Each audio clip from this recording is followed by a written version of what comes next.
Perkenalkan, nama saya Hizriya Losen dari kelas AK1 dengan NIM 1210562201-252 dari jurusan Akuntansi Universitas Muhammadiyah Maluku Utara. Sebelumnya saya berterima kasih kepada dosen pengampu Bapak Irman Mamulati, SE, AK, MSA, dan terima kasih kepada teman-teman yang sudah mau menonton video ini. Langsung saja, judul yang saya bawakan adalah Studi Financial Statement Fraud pada Perbankan yang terdaftar di Bursa Efek Indonesia. Alasan saya mengambil judul ini karena untuk mengetahui pengaruh dari stabilitas keuangan, tekanan eksternal, sasaran keuangan, kebutuhan, dan pemantauan tidak efektif untuk laporan keuangan. Masalah yang pertama yaitu banyaknya kasus kecurangan dalam laporan keuangan di Indonesia yang dapat diidentifikasikan sebagai fraud. Yang kedua, semakin tinggi tingkat terjadinya suatu fraud pada masa pandemi ini dengan berbagai bentuk penyelewengan aset.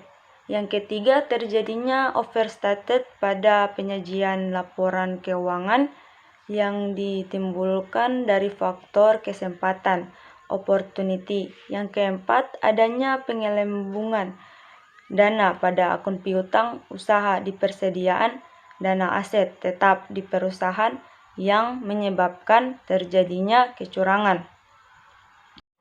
Adapun rumusan masalah dalam penelitian ini adalah: yang pertama, bagaimana fraud Pentagon yang terjadi pada perusahaan subsektor perbankan yang terdaftar di Bursa Efek Indonesia tahun 2016-2018. Yang kedua, bagaimana fraudulent financial reporting di perusahaan subsektor perbankan yang terdapat di Bursa Efek Indonesia tahun 2016-2018. Bagaimana pengaruh fraud Pentagon terhadap fraudulent financial reporting di perusahaan subsektor perbankan yang terdaftar di Bursa Efek Indonesia tahun 2016-2018. Adapun teori yang digunakan dalam penelitian ini, yang pertama, fraud triangle, teori yang dimana merupakan suatu gagasan yang meneliti tentang penyebab terjadinya kecurangan. Teori yang kedua, fraud diamond theory. Teori ini dikenal dengan fraud diamond theory yang dimana merupakan penyempurnaan dari teori fraud triangle dengan menambahkan elemen kemampuan atau capability. Teori yang ketiga, fraud Pentagon. Pentagon theory merupakan pengembangan dari fraud triangle, di mana teori ini menambahkan dua elemen yaitu kompetensi dan arogansi. Teori yang keempat yaitu teori keagenan atau agensi teori, Pancetus teori keagenan, menyatakan bahwa teori agensi menjelaskan hubungan yang terjadi antara pemilik dan pemegang saham sebagai prinsipal dengan manajemen sebagai agen. Adapun hipotesis yang pertama, financial stability dapat digunakan untuk mempengaruhi financial statement fraud. Hipotesis yang kedua, external pressure dapat digunakan untuk mempengaruhi financial statement fraud. Hipotesis yang ketiga, personal financial need dapat digunakan untuk mempengaruhi financial statement fraud.